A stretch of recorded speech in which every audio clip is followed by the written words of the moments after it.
உருகி உருகி போனதடி என் உள்ளம் யானியே குருகி குருகி போனதடி என் உள்ளம் யானியே நீன்றி மூடுமே ஏவானோ. இந்த பக்கம் ரெண்டு லீட் ஹீரோயின்ஸ், இந்த பக்கம் original life heroines. What a life இல்ல. முன்னாடி குழந்தை வேற.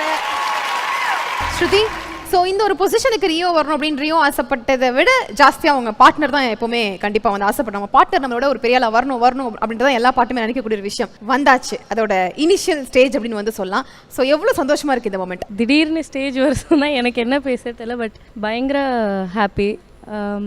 இந்த படம் ஸ்டார்டிங்லேருந்தே ரியோ பயங்கர கான்ஃபிடென்ட்டாக இருந்தான். இந்த படம் பயங்கர இதோட ரிலீஸ் ஆகும்போது அதோட இம்பேக்ட் சூப்பராக இருக்கும் அப்படின்னு அவன் ஃபஸ்ட்லேருந்தே பயங்கர கான்ஃபிடென்ட்டாக இருந்தான்.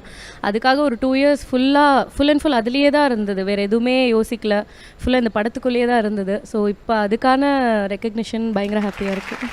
ஸோ ரியோட லைஃப்பில் அப்ஸ் அண்ட் டவுன்ஸ் கண்டிப்பாக இருந்திருக்கும். இந்த மாதிரி வெக்ஸான டைம்லலாம் வந்து நீங்கள் எவ்வளோ சப்போர்ட்டிவாக இருந்திருக்கீங்க? அது எப்படி நானே என்னை பற்றி பெருமையாக பேசிக்கிறது ஒரே நிமிஷம், அது நான் சொல்கிறேன்.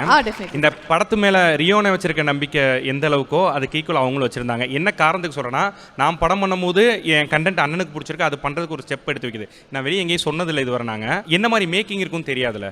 இப்போ போய் யாராக இருந்தாலும் போய் ஒரு மேக்கிங் எடுத்துகிட்டு வாங்கன்னு சொல்லுவாங்க. அண்ணன் நம்ம ஒன்று பண்ணலான்னு பிளான் பண்ணுறாங்க. அண்ணி தான் ஒரு 3 லட்ச ரூபா 3.5 லட்ச ரூபா எனக்கு கொடுத்தாங்க. என்னோட ஃபஸ்ட்டு ப்ரொடியூசர் ஆக்சுவலாக அண்ணி தான்.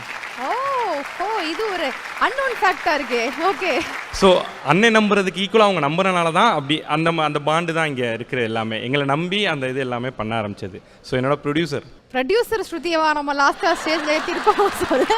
எஸ், ஸோ இவ்வளோ ஹாப்பி மூமெண்ட்டில் பாப்பாவும் வந்து கூட இருக்காங்க. பாப்பாவோட பேர் என்ன? ரித்தி பாப்பா, ஹாய். ஹாய் அப்படின்னு ஒரு தக் லைஃப் மூமெண்ட்டாக இருக்குது. ஸோ அப்பாவோட படம் பார்த்தீங்களா? பிடிச்சிருந்துச்சா உங்களுக்கு? ஆத்தாடி, நல்ல வேலை மைக்கு கொண்டு போய் நான் கொடுத்து பல்பு வாங்கியிருப்பேன். படம் பிடிச்சிருந்ததா உங்களுக்கு? ஓகே, அப்பாவுக்கு அப்படியே ஒரு ஒரு ஒரு கிஸ் கொடுத்து அப்ரிஷியேட் பண்ணுங்க பார்ப்போம். மாட்டிங்களா? சூப்பர்.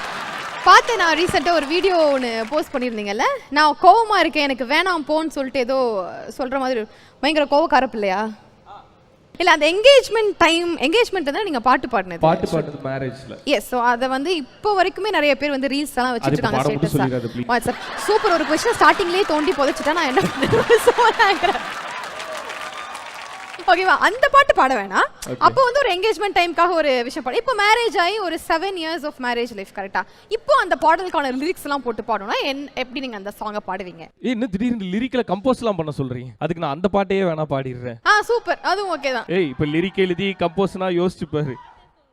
ஐயோ, எனக்கு டக்குன்னு கேட்டா எழுதுறதுக்கு வந்து எனக்கு வந்து டிக்கெட் போட்டு நீ மகாபலிபுரம் அனுப்பணும். கம்போஸ் பண்ணணும்னா கலிஃபோர்னியாவே போகணும். நான் என்கிட்ட நீங்க மகாப்ஸ் கேட்கல.